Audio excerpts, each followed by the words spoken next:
J'ai besoin de parler, de raconter, que quelqu'un sache. Je n'ose plus sortir de chez moi quand il fait nuit.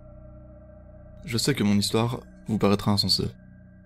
Peut-être même me traiterez-vous de fou ou de menteur. J'aimerais que ce soit vrai. J'aimerais l'avoir imaginé tout simplement. C'était il y a 3 semaines. Je venais de déménager. Mon nouvel appartement se trouvait dans un quartier pauvre de Los Angeles. Ce n'était pas mon premier choix, mais le loyer avait eu le dernier mot. Je n'avais qu'un petit boulot dans une épicerie et ne pouvais m'offrir mieux. Ma copine, Jane, était partie étudier à Stanford. Je préfère dissiper tout doute. J'avais moi-même étudié à Stanford. Elle était tout simplement un peu plus jeune que moi. Je ne vais pas étaler les détails de notre rencontre et de notre relation, ce n'est pas le sujet. Sachez simplement que tout allait pour le mieux dans notre couple, même si nous nous voyons moins souvent. Bref, trouver un travail n'est pas facile de nos jours.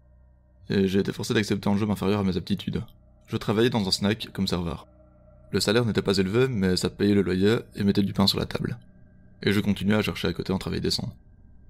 Le plus pénible, c'était les horaires. Je commençais généralement aux alentours de 11h et terminais vers 19h. En été, ce n'était pas un problème, mais en hiver, il fait nuit à 7h. Et traverser les 4 pâtés de maison qui me séparaient de mon appartement était un calvaire. Comme je l'ai déjà dit, c'était un quartier pauvre. Beaucoup de zonards, quelques gangs, des dealers et des drogués. Pas exactement le genre d'endroit où vous aimeriez vous balader seul, surtout la nuit. Hélas, je n'avais pas le choix. Au moins, mon boss n'était pas un trou du cul. Il était même plutôt sympa, et les heures passaient vite. Il n'y avait pas énormément de clients, mais son affaire tournait bien. Surtout en décembre, car nous servions un lait de poule dont les clients raffolaient. Et du coup, le boss décida de prolonger mon horaire une quinzaine de jours avant Noël. Ça ne m'enchantait pas, mais il m'offrit un supplément et j'acceptais rapidement. Et puis, ça me permettrait d'offrir un cadeau décent à Jen quand je la rejoindrais pour fêter Noël avec sa famille. Du coup, je terminais mes journées à 20h. Il me promit que ça s'arrêterait au Nouvel An. À cette heure-là, et je sais que ça surprendra beaucoup d'entre vous, les rues étaient pratiquement désertes. J'imagine que la réputation du quartier y était pour beaucoup, puisqu'il fait rarement froid en Californie. Un soir, alors que je verrouillais la porte du snack, j'entendis comme un rire derrière moi. Non, pas un rire. Plutôt un gloussement. Lugubre et qui résonna dans les rues désertes.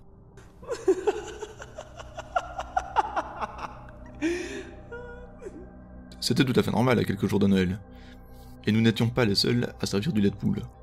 J'imagine que quelqu'un avait dû en abuser et que ça l'avait rendu d'humeur joyeuse. Mais ce rire, résonnant dans ces rues pratiquement vides, me glaça le sang. J'avais commencé à m'habituer à la population locale et était plus à l'aise. Mais après l'avoir entendu, je regardais constamment par-dessus mon épaule. J'avais cette étrange sensation. Vous savez, l'impression que quelqu'un vous suit ou vous observe. Il n'y avait aucun bruit pourtant, hormis les quelques voitures qui passaient épisodiquement.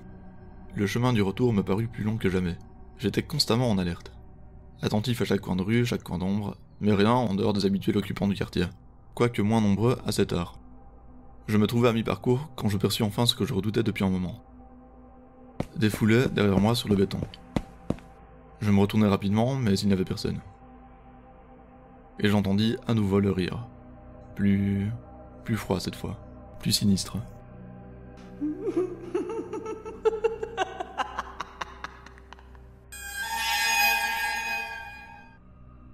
Je repris ma route et accélérai le pas. 5 minutes, pensai-je. Encore 5 minutes et je serai chez moi. Je tournai à l'angle de la rue et m'immobilisai. En face de moi, sur le trottoir, se tenait quelqu'un. Très grand, très mince, presque filiforme. Était-il même humain ? Et il semblait regarder dans ma direction. Je suis sûr qu'il m'observait. Je fis un pas dans sa direction, et il fit un pas dans la mienne. Je m'arrêtai, et il s'arrêta. Je fis un autre pas, et il m'imita à nouveau. Mes poils se dressèrent dans ma nuque. Je ne bougeais plus, lui non plus. Après une dizaine de secondes qui me parurent interminables, je décidai de lui faire un signe de la main. Qu'il reproduisit exactement l'instant d'après. Mon cœur fit un bond. Complètement paniqué, je regardai sur ma gauche de l'autre côté de la rue. Personne. Une ruelle que j'avais déjà empruntée par le passé s'y trouvait.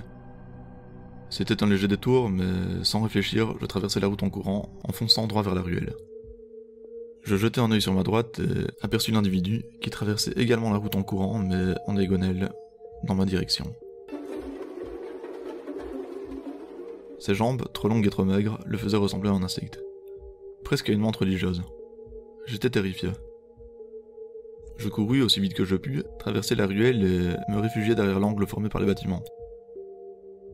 Je pris mon courage à deux mains et regardai dans la ruelle derrière moi. Il n'était plus là. Mais j'entendis à nouveau le rire, résonnant, sinistre et froid. Où était-il passé? J'aurais juré qu'il me poursuivait la seconde d'avant. Tant pis, je n'avais aucune envie de traîner là. Je voulais rentrer chez moi. Je dus me faire violence pour détourner le regard de la ruelle, tant je voulais m'assurer qu'il ne me suivait plus. Mais je parvins à me raisonner et à tourner la tête dans la bonne direction. Je ne pus retenir mon cri. Comment l'aurais-je pu? À peine avais-je tourné la tête que je me retrouvais nez à nez avec cette chose. Il se trouvait à quelques centimètres de moi. Comment cela était-il possible? Avait-il réellement eu le temps de faire le tour du bloc et de se faufiler derrière moi en à peine, peut-être 10 secondes? Peu importe, il était là. Son visage... Il ne pouvait pas être humain. Ses traits étaient trop lisses, presque figés. En tout cas, il arborait un grand sourire quand je me retournais et me retrouvais face à lui. Ce qui m'inquiète le plus, c'est qu'il a tourné les talons lorsque je me suis mis à hurler et s'est littéralement enfui. Il courait, de façon ridicule, absurde, rebondissant sur les baguettes qui lui servaient de jambes. Imaginez Jack Skellington courant en agitant ses bras filiformes dans les airs. Cette fois, c'en fut trop pour moi. Je courus aussi vite que mes jambes le permettaient. Je ne me souciais même pas de savoir s'il me restait une once de souffle. Mon niveau d'adrénaline devait exploser tous les compteurs. Je courus jusqu'à chez moi. J'ouvris la porte aussi vite que je le pus, la claquai fermement derrière moi et la verrouillai à double tour. Je ne dormis pas cette nuit-là. Je ne le pouvais pas. Le lendemain, j'appelai mon boss. Je lui fis croire que j'étais très malade et que je ne pourrais pas venir travailler durant les prochains jours. Je m'excusai, mais il me raccrocha au nez. Noël arriva. Comme convenu, je partis rejoindre Jeanne. Je ne prononçai pratiquement pas un mot. Elle me demanda ce qui n'allait pas, mais je me contentai de lui adresser un sourire que je voulais rassurant. Je suis rentré chez moi depuis. Je ne suis plus jamais sorti après la tombée de la nuit. Vous ne me croirez probablement pas, mais à présent je sais. Je sais pourquoi les rues sont pratiquement désertes la nuit. Pas à cause des gangs, pas à cause des dealers ni des drogués. Non, c'est lui.